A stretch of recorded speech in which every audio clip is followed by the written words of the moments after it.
Okay, so coming to our next speaker then, it is Anu Bannerjee. I love to call her Anu. She was my registrar when I was an SHO, and she has come a long, long way because she had to drop out of training because of some family problems and stuff like that. And then she re-entered training, and now she is a community grid trainee. I'm really inspired by her, really inspired by her. She is also a mom of two boisterous boys. And she would have been an interior decorator if she wasn't a grid trainee here in Peds. Welcoming you now, Anu. Hi. Hi, Megha. Thank you very much for the introduction. I'm just trying to see if I can, yeah. Can you hear me and can you see my slides? Yes. Great. Right. Hello, everybody. Good afternoon. My name is Anu. I'm one of the ST7 Community Pediatric Trainees in West Midlands. So there has been so many excellent talks today, and I've got very little to add. So apologies if it's a repetition. A bit about me. I'm from India. I did my medical training from there, and then I started in UK as a foundation trainee. Um, I went into run through pediatric training, and as when I finished my level 1 training, due to some family commitments, I came out of training.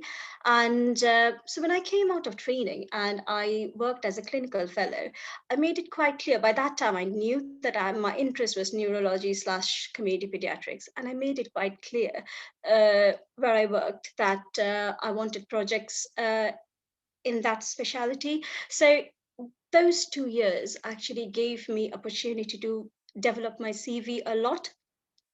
So, and I did a lot of projects, and being in one place for 2 years was helpful because if I did an audit, I finished the audit cycle, I completed it, which looked better on the grid application. Uh, again, I've always been busy. I've got 2 kids. And then my husband is a medic as well. So organization, preparation is the key. So before, what I've done in my talk is I've actually taken some examples from my own application to show how I have filled up my application and how it helps in scoring. So preparation is the key. I did a community pediatric rotation when I was an ST3, basically because I knew I was interested, as well as I wanted to know that I would not get I wanted to have a good experience in the specialty before I kind of dived in head on in it. So also speak to seniors, find a mentor is very important. Speak to as many people as you would like to, and try and get a flavor. So it doesn't have to be like a trainee who is in community pediatrics or the specialty that you're interested, but whoever is in grid training, or just speak to as many seniors, your supervisors, and so that you can kind of get the answers that you're looking for. I knew that I would be applying for grid, and my Bible was the scoring, the shortlisting criteria from RCPCH, and everything I did, I always looked at the scoring and wanted to make sure that how much I'm scoring in those from those shortlisting criteria. When I did the interview, obviously this year the interview has changed, the scoring has changed. Previously, 25% from your shortlisting scoring would go into your final scoring for your from your interview as well. So your interview scoring, they took 75% and 25% was from your shortlisting. Whereas from this year, your shortlisting score is separate and your interview score is separate. So yes, so familiarize yourself with the domains and work, take yourself against and try and get the maximum points. So for the first domain is clinical experience. And from there, what I did was I looked through my e-portfolio and went through whatever experiences I've gained. Because when you are doing a community when you're becoming a community pediatrician or any specialty, they want you to have a good general pediatric knowledge as well. So when I wrote about my clinical experience, I picked up some all my experiences from up to ST5. Also mentioned that I've got up to date APLS and NLS. I know it's given that we all have up to date, you know, training in our APLS, NLS, but I still mentioned it. And also then I added 2 to 3 specific things from my specialty. Sorry. So child protection is one of the kind of basic things in community pediatrics, and I mentioned about how many CP medicals I had done. I had updated the local guideline. I had presented it locally. I had done a report writing course. So when I mention, if you look at the scoring criteria, it says if you have done anything in the subspecialty, and I mentioned that for child protection, I've done the child protection itself. I've done the report writing. I've done a course for it. I've done the local guideline. I've presented it locally. So I kind of showed my interest and what I've already experienced. I've already got in community pediatrics. Also, I did a SUDI sim course. A SUDI is a sudden unexpected death in an infant or a child. So it's again a very special skill in community pediatricians, and I'd done a sim course. I'd already had experience, so I put that in my application as well. Also, all the projects that I did, it had a slant of community pediatrics. So I did some improving local ADHD service kind of audit. um, I did in my own time, I went and met a tertiary team, and I worked with them. And from there, I also developed an audit tool under Shens. So that was again as a entirely kind of within community pediatrics neurodisability kind of experience thing. So that's what I put in my clinical experience.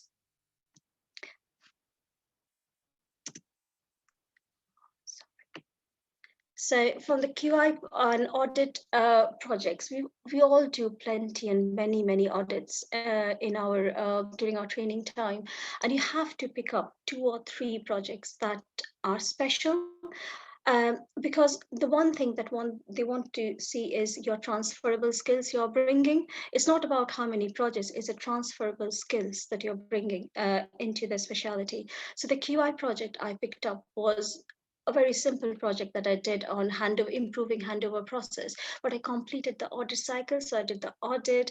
I designed a handover poster on it, and then I re-audited what the change was. I presented it in an annual RCPCH conference as well. So I completed the whole cycle, and I had also presented it nationally. The other audit I did was again was on a headache, on a children's headache, but I demonstrated that what my role was, what did I change locally, how I presented it and changed it locally, and again I presented it at BPN annual conference. So I didn't mention all my QIR orders. I just picked and chose which have made significant changes locally and nationally. And if you look at the scoring points, you will see that that's where they score you. Leadership. So again, I did some local rota organizations, so that scores you. I had mentored for medical students. I was the regional local lead for a regional audit. I was part of the audit. I designed. I was a local lead, but I put it in my management bit rather than actually in my audit bit, because I wanted to show my kind of management role in a regional level. So it's how you are trying to sell yourself. The main thing is how you're trying to sell yourself and saying, I have done this, rather than, I was part of this. What you have done. You were part of a group, definitely, but what is your contribution? What you have learned from it, and what are you bringing? So organization departmental teachings, the one thing is, if you're a national trainee representative, it scores the maximum point. So as I said, I had looked through the grid scoring criteria. I knew that would score the maximum. So I was looking for is if there is a national trainee representative post. And there was one for Jostel Forum, which is a national ADHD network. It was exactly what suited my interest, and I applied for it and I got it. So that scores the maximum points. So please look out for any trainee representative post, either regionally or locally. I was also part of RCPCA's question setting group. So it's all kind of the roles you take. Um, the next is research. So this is where I knew that I haven't got the research and publication were my weaker points in my sections in my application, and I was thinking, how can I improve my that domain? So what I did was I'd done a postgraduate medical degree as part of my when I was out of program, and there was a research module where learned all about research methodology. So I put that in my application. I did the GCP training. Um, I kept on telling everybody in the departments wherever I was working that I'm applying for grids, so I need to have more research experience. And I was lucky when I was in neonates, there was a trial running, and I was a wheat trial running at that time, and I was able to recruit. So that was my research involvement. The other thing I did was I shadowed the local research nurse. I observed how about the consent process and all what they do, and I put that in my research experience as well. Teaching, so I've been part of local and regional teaching. We all do informal teaching part, and then I did the teach the teachers course. So if you look at again at the scoring point, GIC, TT, they all get you one extra point. So you have to make sure that keep on ticking against that scoring point and say, I've scored this. This is where I've done. Is there anything else I can do to get more scores? Uh, the other bit is a personal statement.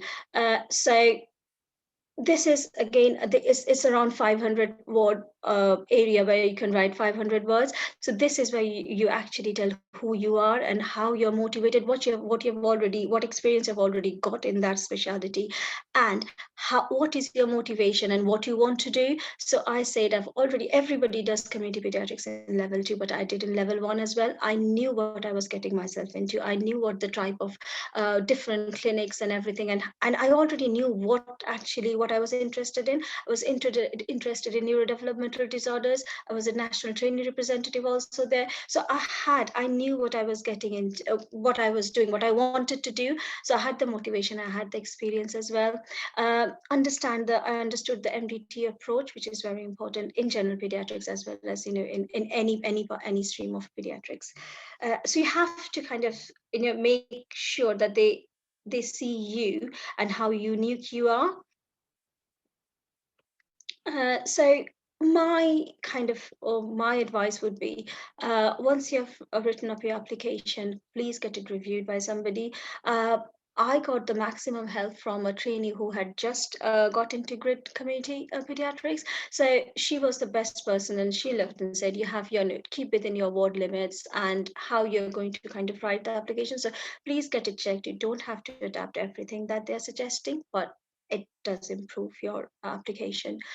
Sign up for the batch newsletter. There's a neurodisability community, so they do excellent presentations on community pediatrics as well as neurodisability. So sign up for them. They will also be doing a grid aspirant kind of evening directed at community pediatrics and neurodisability. We also do mock interviews. So try and get more and more mock interviews done. And do it in as if you are in a in the actual setting. Don't do it casually. Sit down, get a few questions, and do it in an actual situation kind of stuff. And just keep on telling it in your head. I kept on. That's what I did. I didn't have many people to practice with, and I was in front of the mirror. I was recording myself.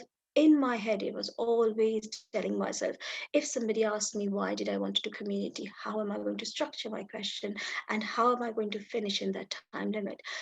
Be prepared that once you have answered, for example, if they ask you why do you want to do community pediatrics, leave a bit of time afterwards, because there might be another question following. So leave that time, and make sure there's a structure in your head when you're answering a question.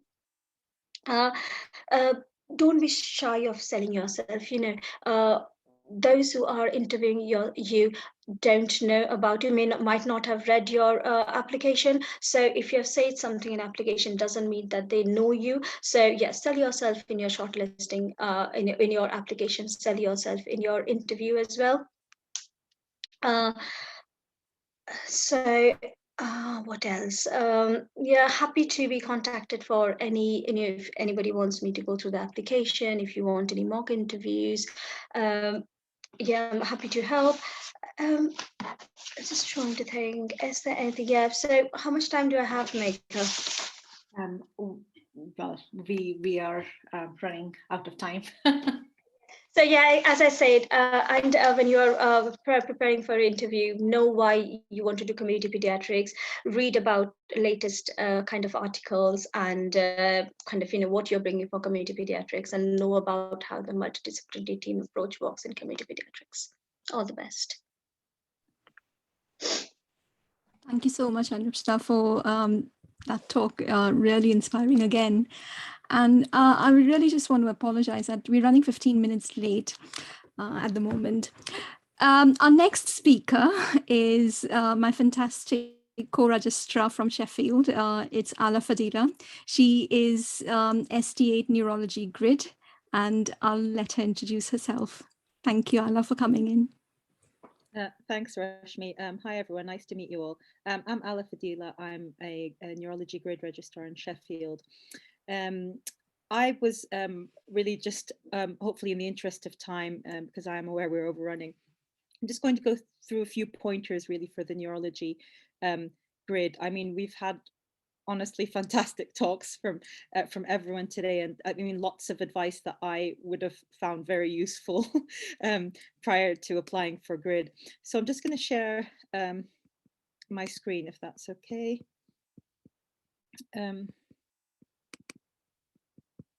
Sorry, can everyone see my slides? Yeah, okay, lovely.